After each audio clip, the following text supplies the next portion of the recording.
মানুষের জীবনটা হলো যুদ্ধক্ষেত্রের মতো, শুধু সংগ্রাম আর সংগ্রাম।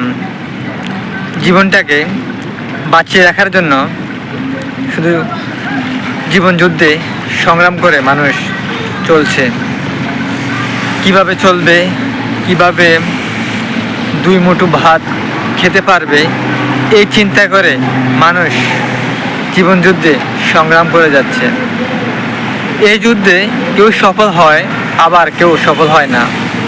এই যুদ্ধে আসলে এই যুদ্ধে জয় করার একমাত্র লক্ষ্য হলো ধৈর্য, কিছু ত্যাগ করলে আশা করি যুদ্ধে জয় করা যায়। সফলতা এমনি এমনি আসে না। সফলতা আসতে হলে পরিশ্রম, বুদ্ধি দুইটার প্রয়োজন হয়, এর মাঝে অর্থেরও প্রয়োজন হয়। এই তিনটা মিলিয়ে যদি মানুষ সামনের দিকে অগ্রসর হতে পারে তাহলে মানুষ সাকসেস।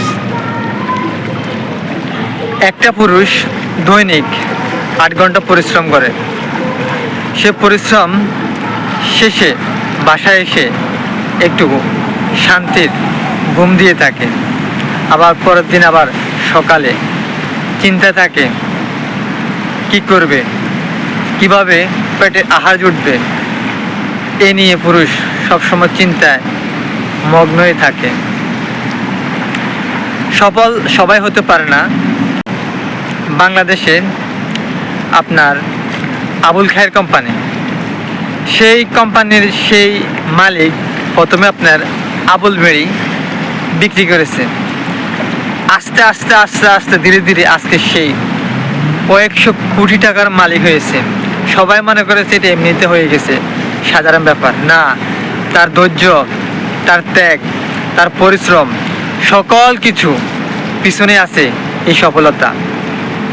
আজকে আমরা যারা আছি মানুষ, আমরা ঘুমিয়ে ঘুমিয়ে স্বপ্ন দেখি, এই করব, ওই করব, এই কাজ করব। আবার কিছু কিছু মানুষ মনে করে সফল হতে হলে টাকার প্রয়োজন হয় না। আবুল খায়ের যে কোম্পানি আবুল বেড়ি বানিয়ে আজকে সে কোটিপতি হয়েছে, সেই বাপের থেকে আপনি 20 টাকা নিয়ে আজকে সে কোটি টাকার মালিক হয়েছে। কেন? তার থেকে তো কোনো টাকা ছিল না, কোনো পয়সা ছিল না, মাত্র 20 টাকা ছিল। এই 20 টাকার সংগ্রাম নিয়ে আজকে সে 1000 কোটি টাকার মালিক হয়েছে।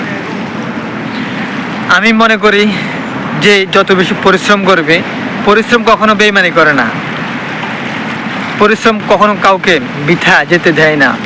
এটাই বাস্তব। শিখলাম আমরা সকলে আবুল খায়ের যে মানুষটা আছে তার কাছ থেকে অনেক কিছু আমরা শিখলাম, বুঝলাম।